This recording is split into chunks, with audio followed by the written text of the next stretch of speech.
Very good morning students. मैं चेतना आज आप लोगों के लिए बीआरएफ के सब्जेक्ट में आगे जो हम पढ़ रहे हैं अनुबंध अधिनियम, उसी में एक बहुत इम्पॉर्टेंट टॉपिक है पक्षकारों की अनुबंध करने की क्षमता, इंग्लिश में कैपेसिटी ऑफ पार्टी। ठीक है, ये क्वेश्चन एक्चुअली बहुत इंपॉर्टेंट है। इस क्वेश्चन को कैसे पूछता है मैं पहले वो बता दूं। हम सभी जानते हैं कि अनुबंध करने के लिए 2 पक्षकार होने चाहिए, राइट। तो जो पक्षकार होने चाहिए अनुबंध करने के लिए, क्या उनमें अनुबंध करने की क्षमता है, मतलब क्या वो इस लायक हैं कि वो अनुबंध कर सकें। ठीक है, कोई भी व्यक्ति उठ के अनुबंध नहीं कर सकता। ठीक है, कोई भी नहीं कर सकता। मतलब अनुबंध करने की क्षमता के लिए आवश्यक है कि जो पक्षकार अनुबंध करेंगे उनमें वो क्षमता होनी चाहिए। तो सबसे पहले सेक्शन 11, ठीक है, सेक्शन 11 जो अनुबंध अधिनियम का है उसमें लिखा है कि प्रत्येक व्यक्ति जो स्वस्थ मस्तिष्क या सक्षम मस्तिष्क, मैंने सक्षम लिखा है, आप सक्षम लिखें या स्वस्थ भी लिख सकते हैं। ठीक है, जो स्वस्थ मस्तिष्क का हो, वयस्क हो और जो अयोग्य घोषित न हो। कौन कौन?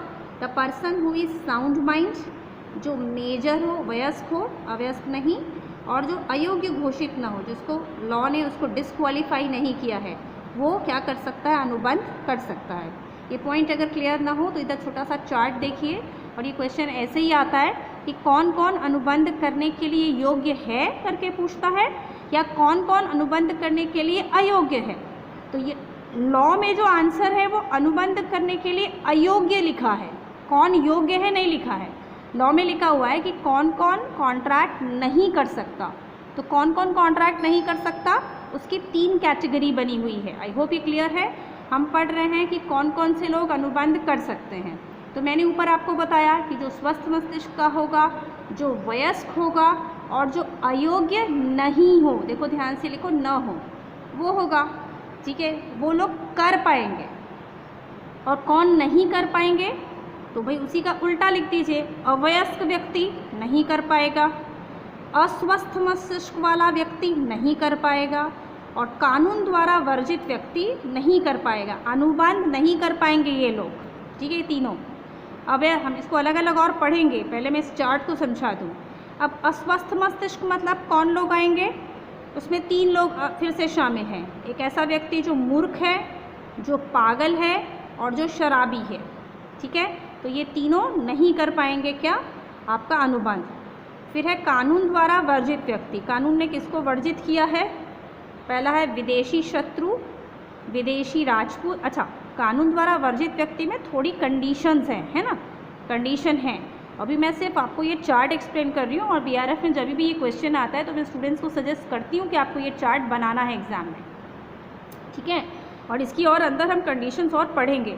तो कानून ने किसको वर्जित किया है या मना किया है, उसमें एक है विदेशी शत्रु, विदेशी राजदूत, अपराधी या दिवालिया। आई होप यहाँ तक सबको क्लियर है ये चार्ट का।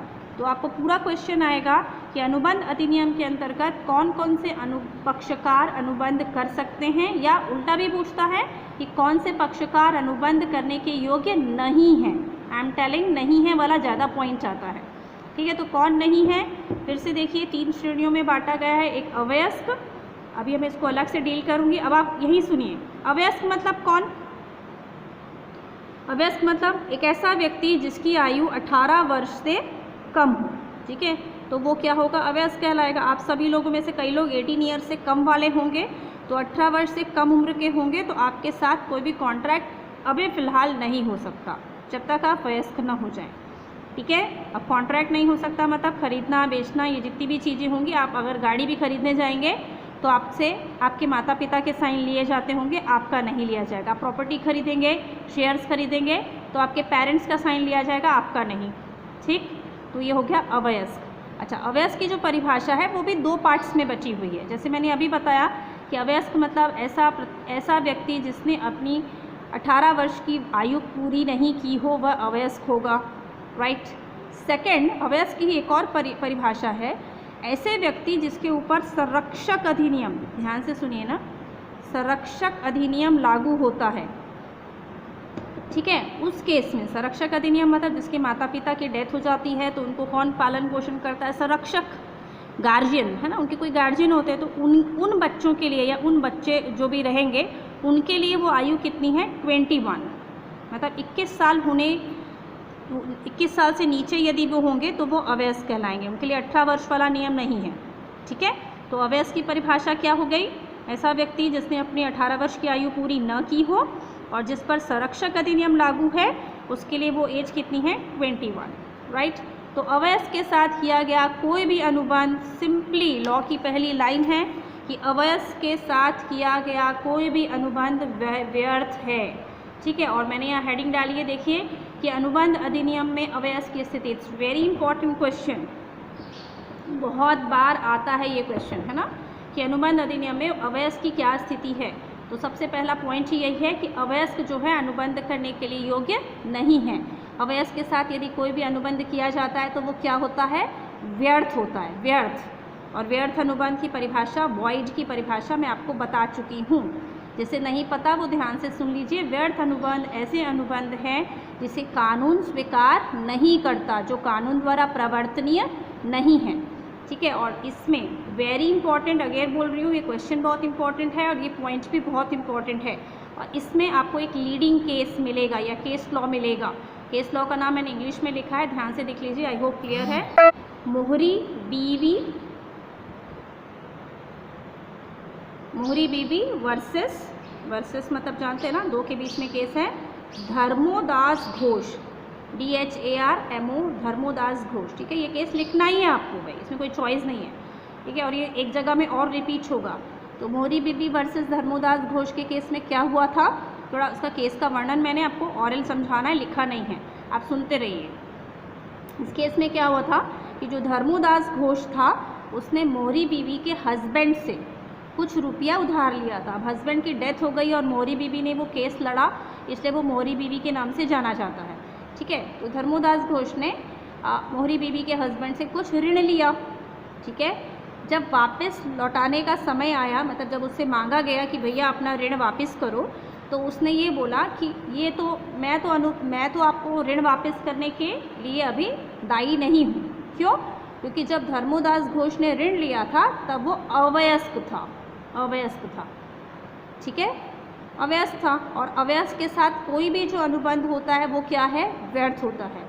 इसीलिए मोहरी बीबी वर्सेस धर्मोदास घोष का जो केस है वो अपने आप में कॉन्ट्रैक्ट एक्ट में एक बहुत महत्वपूर्ण केस माना जाता है।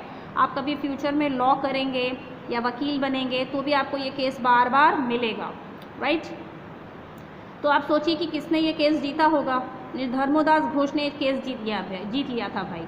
भले ही उसने पैसे लिए थे लेकिन वो अवयस्क होने के कारण अपना ऋण देने के लिए उत्तरदायी नहीं है। तो इस उदाहरण से आपको ये समझ में आ रहा होगा कि कभी भी हम बैंक जाते हैं या कभी भी कुछ प्रॉपर्टी खरीदते हैं तो हमारा डेट ऑफ बर्थ वगैरह क्यों माना जाता है? इसीलिए देखने के लिए कि कल को हम किसी अवयस्क के साथ कॉन्ट्रैक्ट करेंगे और वो बाद में मुकर जाएगा, इसके कारण, है ना। तो अवयस्क के साथ किया गया कोई भी अनुबंध व्यर्थ होता है, फर्स्ट पॉइंट।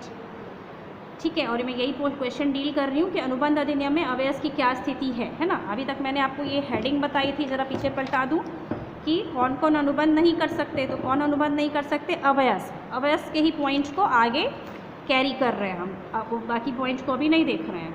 ठीक है, फिर सेकंड है कि अवयस्क लाभ प्राप्त करता हो सकता है। हम शुरू से जानते हैं कि अवयस्क जो होता है वो हमेशा क्या करेगा? लाभ प्राप्त करता हो सकता है, उसको देने के लिए कोई नहीं बोल सकता। मतलब संपत्ति में उसका अधिकार होता है, दायित्व के लिए उसका अधिकार नहीं बनता। ठीक है, फिर थर्ड पॉइंट है अवयस्क साझेदार हो सकता है। कब साझेदार होगा? सभी साझेदारों की सहमति से। आप लोग पढ़ के भी आए हैं पहले, सभी साझेदारों की सहमति से। जितने भी साझेदार हैं वो सहमति देंगे तो एक अवयस्क जो होगा वो साझेदार होगा। और इस केस में भी आप जानते हैं कि वो साझेदार होगा तो क्या होगा? वो सिर्फ संपत्तियों के लिए साझेदार है, दायित्वों के लिए साझेदार नहीं है। ठीक है, फिर नेक्स्ट पॉइंट है कि अवयस्क अपनी अवयस्कता का लाभ, मतलब अपने अवयस्क होने का लाभ हमेशा उठा सकता है। जब उसको कोई प्रॉब्लम आएगी वो फटले बोल सकता है अनुबंध अधिनियम में कि मैं तो माइनर हूँ। और यही कारण है कि मोहरी बीबी वर्सेस धर्मोदास घोष में धर्मोदास घोष के पास पैसा नहीं था तो उसने अपना फ़ायदा उठा लिया। तो ये पॉइंट ही है। ठीक है, फिर नेक्स्ट है कि अवयस्क कंपनी का सदस्य, क्या एक अवयस्क कंपनी का सदस्य नहीं बन सकता? नहीं। ठीक है, एक अवयस्क कंपनी का सदस्य नहीं बन सकता, है ना। नहीं बन सकता। कंपनी के जो भी सदस्य बनने हैं उसके लिए आपको वयस्क होना आवश्यक है। ठीक है, ये आप लोग सेकेंड ईयर में और अच्छे से क्लियर पढ़ेंगे। एक अवयस्क दिवालिया घोषित नहीं हो सकता। एक अवयस्क को हम दिवालिया डिक्लेयर नहीं कर सकते। दिवालिया कब होता है?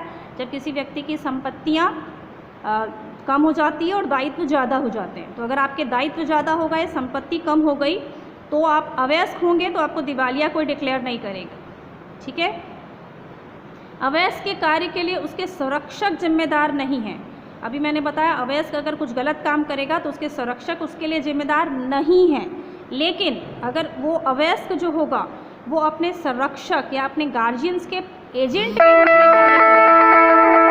रूप में कार्य करेगा तो वो जिम्मेदार होंगे। ठीक है, मतलब वो जो अगर एजेंट के रूप में संरक्षक कार्य करेंगे तो वो जिम्मेदार होंगे, अदरवाइज़ नहीं। किसी को ये पॉइंट में प्रॉब्लम हो तो प्लीज़ पूछ लीजिएगा। ये बीच में मैसेज और कॉल आती है तो बहुत डिस्टर्ब होती है क्लासेस। ठीक है, और फिर अवयस्क को दी गई अनिवार्य वस्तुओं के लिए, ज़रा ध्यान से पढ़िए, पॉइंट थोड़ा लंबा है, इस पॉइंट को मैं उदाहरण से समझाती हूँ। पहले देखो क्या लिखा है, अवयस्क को दी गई अनिवार्य वस्तुओं के लिए वसूली हो सकती है उसकी संपत्ति में से। मतलब सपोज़ अगर आपको कोई एक अवयस्क बच्चा मिल गया जो इधर उधर कहीं भटक रहा था, आपने उसके ऊपर दया की और उसको रोटी कपड़ा और मकान दिला दिया। ठीक है, उदाहरण समझ लीजिए, रोटी कपड़ा मकान दिला दिया, कुछ दिन अपने घर में रख लिया, पढ़ा बढ़ा भी दिया। ठीक, बाद में पता चला कि वो जो अवयस्क है वो तो काफ़ी रिच पर्सन था भाई, वो तो बड़ा अमीर था, उसके माता पिता उसको ढूंढते हुए आए। तो आपने जितना भी अनिवार्य वस्तुएं के लिए खर्चा उसके ऊपर किया है, क्या जितने भी व्यय किए हैं अनिवार्य वस्तुओं के लिए, जो भी व्यय किए हैं, अगर वस्तुओं से कन्फ्यूजन हो, के लिए किए व्यय, ठीक है, अगर आपने जो भी खर्चे किए हैं अनिवार्य के लिए, रिमेंबर ना, उस अनिवार्य में आएगा रोटी कपड़ा मकान और उसकी एजुकेशन, शिक्षा। पर अगर आपने कोई खर्चा किया हो तो आप उसकी संपत्ति से उसकी वसूली कर सकते हैं, अपने खर्चे मांग सकते हो। आप बोल सकते हो कि भाई जब तक ये मेरे पास था तब तक मैंने इसके ऊपर इतना खर्चा किया, तो अब आप मुझे इसकी पेमेंट कर दीजिए। ठीक है, तो आप लोग एटलीस्ट अभी जो तैयार करेंगे वो ये करेंगे कि कौन अनुबंध कर सकता है, और इसका आंसर निगेटिव दिया जाता है कि ये लोग अनुबंध नहीं कर सकते। बाकी पॉइंट्स हमें अभी देखने हैं, मूर्ख पागल शराबी और ये सब हमें देखना है, क्योंकि क्वेश्चन पूरा 15 नंबर का भी आता है और सिर्फ अवयस्क की स्थिति भी आती है। तो मैंने अभी आपको अवयस्क की स्थिति समझाई है, राइट। तो अवयस्क की स्थिति और ये पक्षकारों की क्षमता, सेक्शन 11, 10 और 11 दोनों में मिक्स है। ये पीएससी वगैरह एग्ज़ाम में सेक्शन 11 किससे संबंधित है ये भी पूछा जाता है। तो ठीक है, थोड़ा सा तैयार कर के रखिएगा स्टूडेंट्स, और कोई भी डाउट हो तो प्लीज़ ज़रूर पूछ लीजिएगा। ये क्वेश्चन ख़त्म नहीं हुआ है, इस क्वेश्चन को हम आगे और कंटिन्यू करेंगे, इसमें बहुत एक्सप्लेनेशन है। और फिर से एक बार बात बता दूं कि मोहरी बीबी वर्सेस धर्मोदास घोष का जो केस लॉ है या लीडिंग केस है, इसको ढंग से लिख लीजिएगा। और इस केस में धर्मोदास घोष जो है वो जीता था, क्योंकि वो अवयस्क था, इसलिए उसे अपनी ऋण चुकाने के लिए उत्तरदायी नहीं माना गया। Got it? ठीक है, थैंक यू सो मच।